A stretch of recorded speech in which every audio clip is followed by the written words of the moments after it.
Hi and welcome back. I feel like it's been such a long time since we've had a little conversation like this. I do have a couple of updates on baby number 3 and the preparation I've been doing. I got some results back for the blood work that I did, and according to the panel, I have anemia. And I had no idea. I don't even know how long I've had it. Honestly, I just have been living life ultra exhausted. I thought that that was just having 2 kids and running a business and having so many things going on in the background, that this was just normal to feel like a zombie the majority of the time. But it turns out that I am anemic, and that contributes to the excessive and severe exhaustion that I've been feeling day to day. I don't have any of like the crazy like wanting to eat non-food items or anything else really. I don't have like muscle weakness that I've noticed. I'm just so tired. Like if I closed my eyes right now, like I could nap. Like that's the vibe all day, every day for the most part. No matter what I'm eating, no matter how much sleep I got, no matter how active I am. So I was just like, this is mom of a toddler and 2 kids, you know, it's a new experience for me. So I thought that that's really what it was. So it's a relief in a way because now we can fix it. I started supplements a couple days ago. They gave me a pretty high dosage because apparently it was really severe. Fun. But that should work in the next couple weeks. But what that means for having a baby is that this might prolong things, because when your iron levels are already completely depleted, it can affect the baby and it can affect mom in not a great way, because when you're pregnant, your iron levels already drop. So if I'm going into it with severely, dangerously low iron, it's not great, right? So I speak with my doctor soon to hopefully get a plan of action, because it was actually my gynecologist that ran a panel, and so did my fertility doctor. And this is my gynecologist that got back to me with the iron deficiency, or anemia, whatever. And I haven't heard yet back from the fertility clinic. So it's a bit of like, blech. But my gynecologist told me that because of that, and the pharmacist also, that because of the iron levels, there's a chance we might have to push this back. So we'll see. I will update you as things come in, you know, and as I learn things also. But yes, that leads me to today's video and what we're going to talk about. And that is, if you are deciding to do this as a single mom, you're deciding like, hey, I want to do this thing. Where do you start? Like there's so much overwhelming information. There's all these narratives, there's all these ideas, and it can be hard to be like, no, like seriously, like where do I just begin? And you know that I have programs, you know I have resources, but just to give you an idea of what you should be looking at, we're gonna go through this, okay? So step 1, you need to get very clear on your why. Why are you doing this? What are your ideas, okay? And because for a lot of times there's women that come to this realization of, hey, I wanna be a mom, but it's coming from a place of maybe grief and like, I had this idea of what I wanted to do and I want to do it this way, the traditional way, and my family is religious or my family is this, that, or the other thing. And it can kind of weigh on you and you feel like you're doing something wrong. And again, with limited support and limited information out there, it's hard to change that internal dialogue that's going on. So it's important to get super grounded in your why. Why are you choosing this? And, you know, coming at it from a place of positivity and love, okay? Working that out with yourself, not with anybody else, not asking for permission, not asking for ideas from other people that aren't living this and not choosing it, but to sit with it yourself and figure it out, like truly in depth, okay? And another one is to lean into your options, okay? What are your options? As a solo mama, what are your options? There's IUI, IVF, there's all these things that you can do. Figure out what's best for you. The best way to figure out what's best for you, of course, is to meet with a fertility doctor, get your baseline stuff done like I did. They can give you an idea of what you're working with. If you're a little fertile myrtle, we'll see. You have to get an idea and, you know, start tracking your cycle. Maybe you already are a 28 days on the clock type of person. Maybe you're not. And the only way to kind of figure that out is to do the work. Right? Get familiar with your body, get familiar with, you know, your cycle and how you feel and whatever. You can even, there's no harm in even tracking your ovulation now, if you're not trying this cycle, but just to see like, okay, my day one, which is when you start your period. I don't know if I'm allowed to say certain things on here, but when you start your, and then around 10 to 14 days after that, am I ovulating? And then you can kind of keep track of that for the next few cycles, right? And then you have so much information when you go in to see your doctor, or if you do decide to try on your own, you're prepared. Now, step 3, I have notes just because I have ADHD and I tangent off a lot. So I'm trying to reel it in for you guys. Prepping your body and your mindset. These are probably one of the most important parts of it. And that is, of course, prioritizing health. You should be doing that anyways, obviously, very important. But eating, great things like iron, focusing on the iron, the protein, the healthy fats, and taking just a real inventory of the way that you're eating. Is it optimal for fertility health? Take a look, okay? I can help you with that inside of our programs. Also, just to really guide you with your specific needs. That could be another day situation.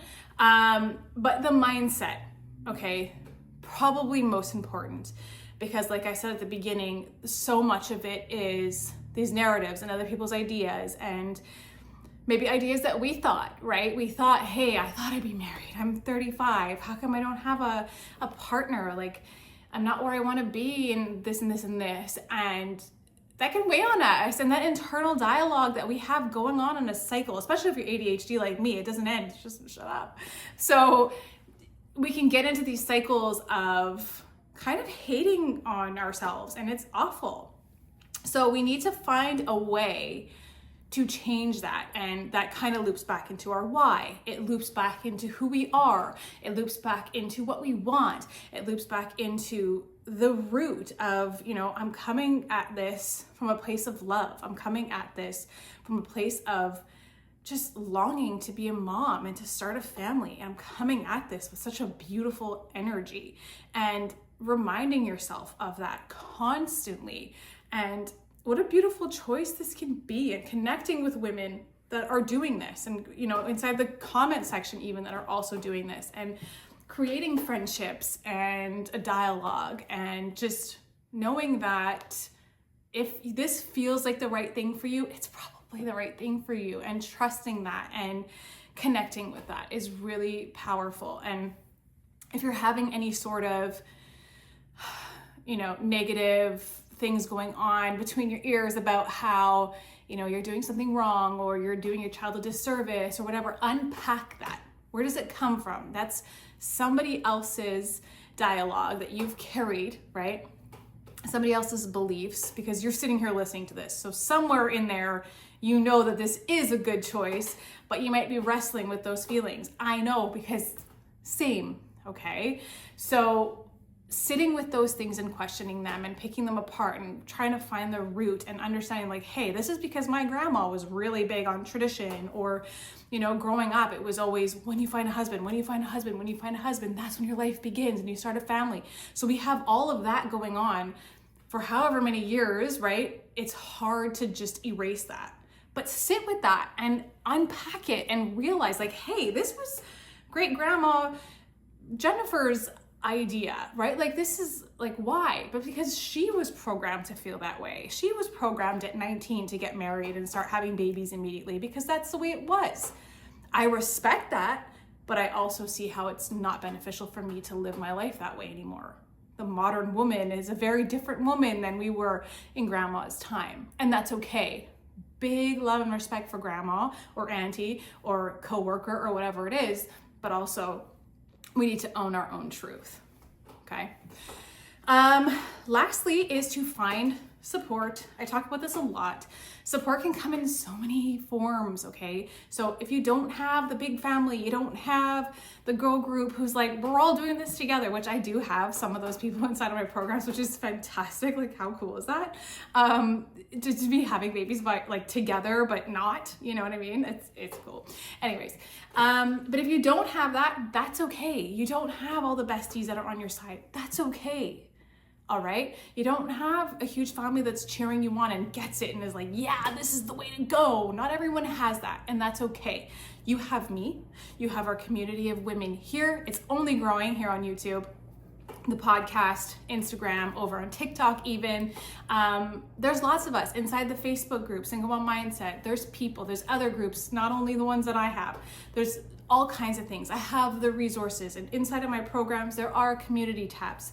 So you're not alone, but you need to be willing to reach out. You need to be willing to start the conversation, and you need to be vulnerable. And that, I think, is the hardest part. I remember when I was trying to have my son as a choice mom, no one knew. My mom knew. I think my dad might have known, I'm not sure. And my best friend knew. Like, I was like toying with the idea. Actually, no, a couple coworkers did too. A couple of like my friend coworkers also at the time.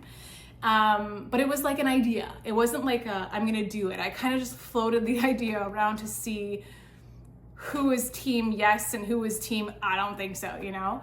And that kind of helped me see where everybody stood. And that helped because I did have a decent amount of support. But yeah, it was important to me to be honest. And eventually when I did do it, it was like, holy crap, like I need to share this publicly now. Like, I'm pregnant, I'm in the social media space. I used to really focus on like body image and things like that as a girl who grew up not overweight, but I wasn't the skinny girl, and I struggled with body image and all those things and eating disorders and things like that. And I won't get into that now, but it's something that I still work on to this day, but it's just not the focus of my story, I guess. But it was like, ooh, I show up online and I'm pregnant. Like, people are gonna be like, how did that happen? So I had to sit with that, and I had to find a way to share, and that felt comfortable for me. But anyway, fast forward, I shared it, and it was vulnerable AF. It was scary. It was, people are gonna judge me. People are gonna have opinions. It's gonna be heavy. Oh my God, can I do this? Blah, blah, blah, blah. And I did it, and I was met with mostly positive people. But in sharing my story, this is however, like 4-ish years ago now, right?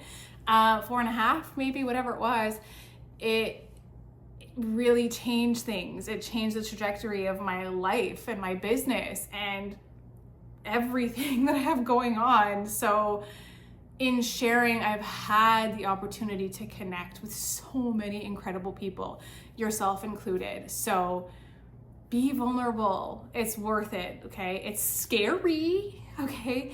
But the best things happen when we're vulnerable, and the best things happen when we share and we can come together and we can make another woman feel safe, right? That's what I try to do with this space, is share my own experiences, but also in doing that, hopefully help you feel more prepared and feel like you're not alone. And I have programs and resources to elevate that even more, to make you feel supported and confident and not alone, because everybody deserves that. And fertility can be hard, motherhood is hard, okay? But it's all worth it, and especially when you feel like you're supported. So that's why I'm here. Continue to share, continue to please comment, share, like, subscribe, all the things, and come back next week. If you have questions, drop them. I'm here for you. I'm cheering you on. All the best. Bye.